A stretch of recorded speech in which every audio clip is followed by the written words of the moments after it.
يقول الله تبارك وتعالى اقترب للناس حسابهم وهم في غفلة معرضون لسوج حساب የሚደረጉበት ጊዜያቸው ቀረበ እነሱ ግን በመዘናጋት ውስጥ ናቸው ችላ ባዮችም ናቸው ይላል ሁለት በሁሉም ሰው ላይ የሚታዩ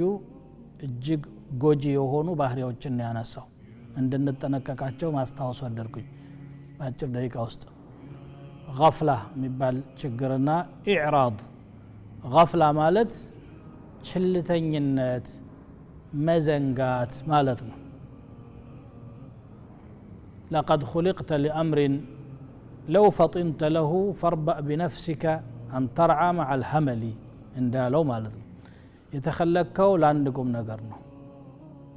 ስለዚህ ራስህን ኮስተር አርገህ ተቆጣጣራትና ከሰነፎች ጋር ከመሰማራት ተጠንቀቅ ይላሉ አንዱ ሕክማ ተናጋሪ ማለት ነው ይሄ አያ ሚነግረን አሁን ቅድም ያነበብኩት ማለት ነው ለሰዎች ሂሳቡ እየቀረበ ነው ቂያማ ወደኛ በፍጥነት እየመጣች ነው ምልክቶቿ ኦልሞስት አብዛኛዎቹ ተስተውለዋል ታይተዋል ተከስተዋል ግን የሰው ሁኔታ መዘናጋትን ነው እየጨመረ ያለው አብዱላህ ኢብኑ መስዑድ እንዳሉት اقترب للناس حسابهم وهم لا يزدادون من الله إلا بعدا حسابه እየቀረበ በመጣ ቁጥር ከአላህ መራቅን ነው የሚጨምሩት ለዚህም ነው ነብዩ ሰለላሁ ዐለይሂ ወሰለም እንዳሉት ቂያማ ምድር ላይ አላህ የሚል ሰው እያለ አትቆምም አሉ ሙሉ ለሙሉ አላህን ዘንግተው ቁሳዊ ብቻ እስከሚሆኑና ወደዚህ ወደ ዱንያ እስከሚረጋጉ ድረስ ማለት ነው ዛሬ አዝማሚያው ሰው ይሄ ነው ዓለማዊ ፍላጎቶች ላይ ከፍተኛ የሆነ ርብርቦሽና ምጥቀትም ጭምር እየተገኘ ሲስተዋል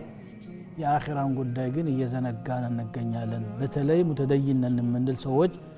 ሙስሊምነን የምንል ሰዎችም ጭምር غفላው እየጨመረ ነው የዲን ጉዳይ የመጨረሻ የምናስበው ነገር እየሆነ ማለት ነው ይሄ غفላ ከባድ ጉዳት ነው የሚያደርስብን ሌላኛው ደግሞ ኢዕራድ ነው ኢዕራድ ማለት የዲኑን ጉዳይ መማርም ማስተማርም ስራ ላይ ማዋልንም ትውት አድርጎ መተው ችላ ማለት ነው غفላ መርሳትና መዘንጋት ነው ኢዕራዱ ደግሞ ጭራሹንም ለማወቅና ለመታዘዝም ዝግጁ አለመሆን እንቢተኝነት ማለት ነው ሁለቱን ነገሮች ነው አላህ የጠቀሰው እነዚህ ሁለት ነገሮች ደግሞ በጣም ጎጂዎች ናቸውና እስቲ አንዘናጋ ጉዞ እየቀረበ ነው እያንዳንዱ ሰው በማንኛውም ደቂቃ ልንጠራ ምንችል ሰዎች ነን በእኛ ፍቃድ አይደለም የመጣነው በእኛ ፍቃድ አይደለም ምን ሄደውና አንድ ኻሊቅ ዓለማችንን የፈጠረ ጌታ ከኛ የሚፈልገው እሱን ብቻ እንድናመልክ ነውና አምልኮውን አከናውነን ነገ ከሚሸለሙት ለመሆን እንጣጣር ከመዘናጋትና ከችልተኝነት እንጠንቀቅ ለማለት ነው እዚህ ቆምኩት والسلام عليكم ورحمة الله وبركاته